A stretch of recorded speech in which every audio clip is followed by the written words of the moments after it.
what's up everybody? Welcome to the first episode of the Roundup for 2016. I'm David Cantu and I'm here to give you what you want to hear in entertainment news.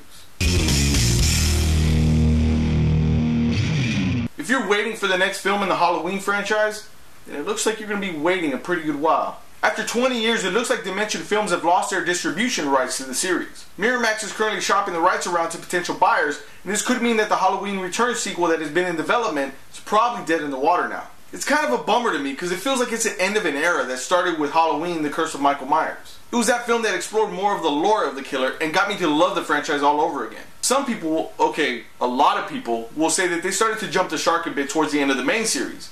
But, for the most part, they're all still pretty watchable for horror fans. Then came the Rob Zombie versions, which I really liked, and I was hoping that they would continue with. But ultimately, they did not. And now with the rights up in the air, it seems like there's going to be a lot of changes coming. And the question that still stands is it going to be good changes or bad changes? Here's some words of advice for whoever gets their hands on the next film. Don't do 3D. Don't do Halloween in space. Don't do Halloween in the hood. And do not do Halloween on a plane. So if you studios out there, just follow my simple advice. I think everything's going to turn out just fine. And now that I think about it, there's a big possibility that we might end up with another dream crossover film. Like Michael Myers vs. Leprechaun. Or Michael Myers vs. Ginger Dead Man. Or, dare I say, Michael Myers vs. Troll. Oh my God! Let's just hope that we get something really cool out of this and they make Michael Myers somewhat horrifying for a new generation. And in some comic book movie news, earlier this week, Marvel gave us our first official look at Benedict Cumberbatch as the Sorcerer Supreme, Doctor Strange. While I'm pretty impressed with Cumberbatch's look, his costume looks kind of plain. In all honesty, it kind of looks like a Doctor Strange cosplay. I'm going to go ahead and give them the benefit of the doubt because we've only seen a small portion of the costume. And I'm sure at some point in the film, there's going to be a costume upgrade. But for now, it was just a little underwhelming to me. One thing that does have me excited is what Marvel Studios head honcho Kevin Feige said while speaking to Entertainment Weekly. He revealed that they would deal with screwing around with time, and he specifically spoke about the Eye of Agamotto. He says, in this film, the eye is a very important relic that can be quite dangerous if used in the wrong hands.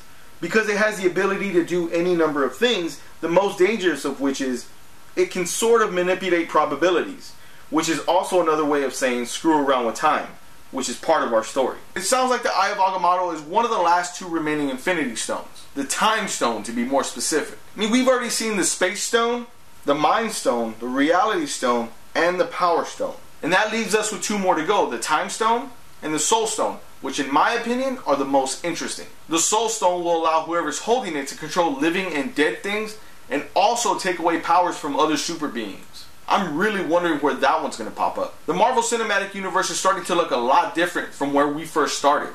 And that's not a bad thing. Doctor Strange hits theaters November 4th, 2016, so we'll see how this all shapes out then. So where do you think the Halloween franchise is going to go? What do you think about Doctor Strange's official first look? Let me know in the comments below. Click on my buddy Mike to subscribe to this channel, give us a thumbs up while you're there, and if you can, share this video with your friends. Thanks for watching another episode of The Roundup. We'll catch you next time. And let's make this a badass 2016. I just wanted to say a quick thank you to everybody out there for making this an awesome 2015. I launched the Roundup earlier this year and I honestly was not sure how it was going to be received. But it's grown immensely since then and I'm glad that everybody's along for the ride. We have some cool and exciting stuff coming in 2016. A lot of new segments coming. A longer edition of the Roundup possibly with some added segments in there. Some really cool stuff down the pipeline, and I'm glad that you guys are going to be along for the ride. So again, thank you to everybody that has subscribed, commented, liked, everything. Even the people out there that have just simply said something like, hey man, keep up the good work, or that was a good video. I really appreciate that. You don't know how much something like that even fuels me. It does. It gets me wanting to do this week in and week out. This is something I really enjoy doing for you all. So if you all dug it, if you all dig it, dug it, whatever, then again, thank you so much.